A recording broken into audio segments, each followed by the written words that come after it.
Conversation in the comment section of videos is extremely ineffective way to communicate, which is why I created my astrology membership to have conversations like this in an intimate place where we aren't limited by characters on what we can say, and why I'm making a video about this. Interpreting your chart using whole sign versus Placidus if stuff really shifts for you, changing the house system. It does in my own chart, and when I tell y'all, it still says the same thing. It all still tells the same story. The interpretations of your chart do not change because your placements do using whole sign versus Placidus. Yes, we might have to look other places for that same interpretation, but the story that your chart tells is still the same. And I'm going to give you examples using my chart of what I mean. So this is my chart using whole sign houses. I have an 8th house stellium. Mars is in the 7th house. My Venus is in the 9th house, okay? Now this is my chart with Placidus. I no longer have anything in the 9th house. My Venus has moved to the 8th house, and my Mercury has moved to the 7th house. That changes quite a bit, but like I said, it still tells the same story.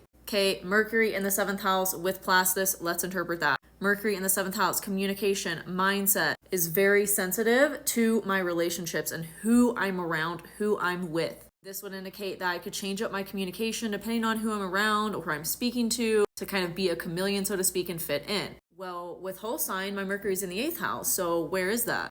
Libra rising. These people are known for being able to change up anything about themselves to fit where they are. They are the chameleon. Also, very much an 8th house Mercury trait, because any placements you have in the 8th house make you incredibly psychic and have an increased ability to tune in to other people. We could also pull that interpretation from having Mercury in the 8th house, even though someone with a Mercury in the 7th house is probably going to be more outwardly expressing that part of themselves, versus Mercury in the 8th house maybe wants to keep that ability more so to themselves. But again, Libra rising, we can only really hide so much about ourselves, especially when we're around other people, because the sign of Libra is the sign of the other. Okay, let's take another example. Venus in the 8th house versus Venus in the 9th house. Venus in the 9th house would indicate that have really tumultuous relationships, or relationships that just cause deep transformation within the psyche and the self. Venus in the 9th house is a little different energy, so how would I gather that from whole sign? Well, my 8th house is still ruled by Venus and whole sign,